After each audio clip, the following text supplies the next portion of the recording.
थोड़ा ध्यान लगा, थोड़ा ध्यान लगा, साईं दौड़े दौड़े आएंगे। थोड़ा ध्यान लगा,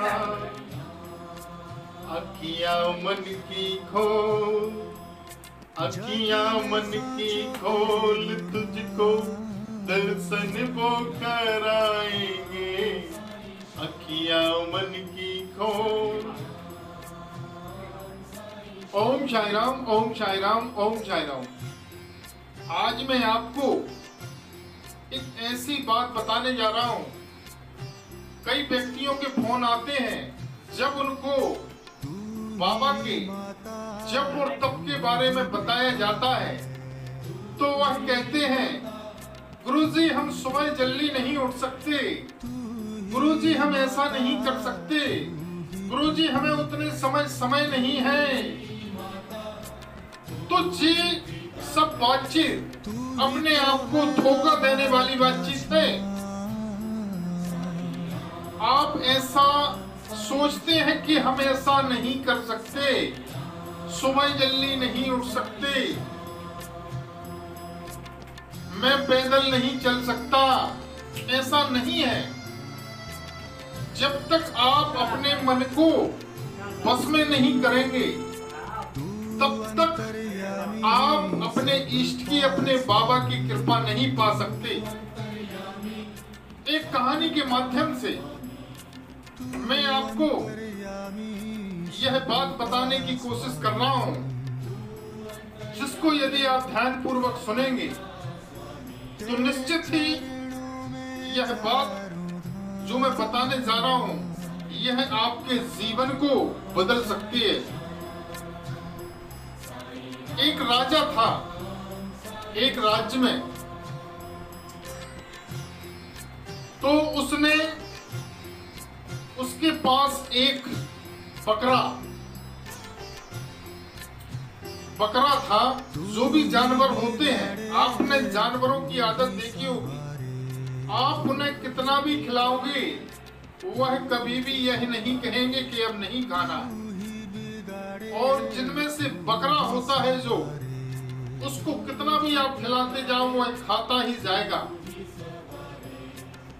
तो राजा के पास जो बकरा था, राजा ने ऐलान किया कि जो भी इस बकरे का पेट भर देगा और बकरा कहने लगेगा कि अब मुझे नहीं खाना है, मैं उसको 1000 सोने की असरफियां देते हुए उसकी जो भी इच्छा होगी वह पूरी करूंगा।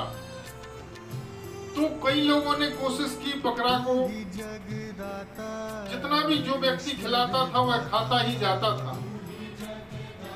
चाहे उसका पेट खराब क्यों ना हो जाए, वह खाना बंद नहीं करता। उनमें से एक व्यक्ति ने प्रण किया कि मैं ऐसा करके दिखाऊंगा। उसने क्या कहा, राजा के पास जाकर, आप अपने बकरे को 1 दिन के लिए आप हमारे पास छोड़ दें, कल मैं पुनः इसे लेके आऊंगा आपके पास। राजा कहता है ठीक है, ले जाइए। तो वह बकरा अपने पास साथ ले जाता है घर पर और उसे चारा खिलाना शुरू करता है। तो थोड़ा सा चारा खाने के बाद जब बकरा चारे की तरफ जाता है तो लाठी उठा के उसके लिए मारता है। तो बकरा पुनः पीछे हो जाता है, फिर वह खाने के लिए जाता है, फिर उसके मलिए मारता है, फिर वह पीछे हो जाता है। जितनी बार वह खाने के लिए जाता है उतनी बार वह उसे लाठी से मारता है। तो बकरा डरने लगता है कि यदि मैं उसे खाने जाऊंगा चारे के लिए तो यह व्यक्ति मुझे मारेगा। वह उसके साथ कम से कम 40 से 50 बार करता है। तो अब बकरा समझ जाता है कि यदि मैं जाऊंगा तो ये मारेगा। बकरा लेके वह पुनः राजा के पास पहुंचता है और राजा से बोलता है, राजा जी आप इसे खिला के देख लो, इसका पूरा पेट भरा हुआ है, यह नहीं खाएगा। तो राजा कहता है चारा लाया जाए। चारा लाया जाता है और उसके सामने डाला जाता है। तो वह व्यक्ति उसके सामने लाठी लेके खड़ा रहता है। जैसे ही वह चारे की तरफ जाता है और लाठी देखता है तो पुनः पीछे हो जाता है कि ये अभी मारेगा मुझे। फिर वह जाता है, फिर वह पीछे हो जाता है। आखिर बकरा चारा नहीं खाता है। तो राजा उस व्यक्ति को शाबाशी देते हुए उसे 1000 सोने की असरफियां और उसकी मन की इच्छा पूरी करता है और उस व्यक्ति से पूछता है कि यह आपने कैसे किया कि जो वह चारा नहीं खा रहा है और इसका पेट भी बकरे का खाली दिख रहा है।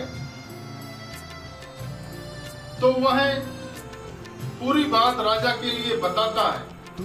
इस कहानी के माध्यम से मैं आपको यह ज्ञान देने की कोशिश कर रहा हूं कि आप अपनी इंद्रियों पर काबू पा सकते हैं। आप सब कुछ कर सकते हैं। जब व्यक्ति चंद्रमा पर जा सकता है, जो हमारे ऋषि मुनि लोगों ने ईश्वर को पाया है, कुछ किया होगा, तो हम बाबा को क्यों नहीं पा सकते। मुख्य है मन को बस में रखना।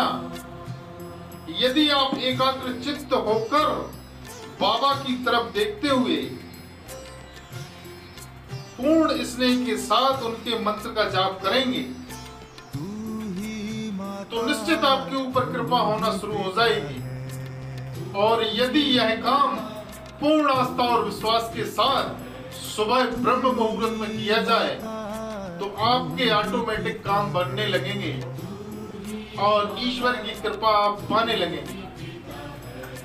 फिर भी यदि आपका किसी भी प्रकार का कोई काम नहीं बन पा रहा है और आपकी समझ में नहीं आ रहा है कि क्या किया जाए, तो आप हमारे साईं परिवार से जुड़कर बाबा की कृपा कैसे पा सकते हैं या जान सकते हैं। इसके लिए आपको हमारे साईं परिवार से जुड़ना पड़ेगा, जो कि 1.25 लाख व्यक्तियों का साईं परिवार बन रहा है।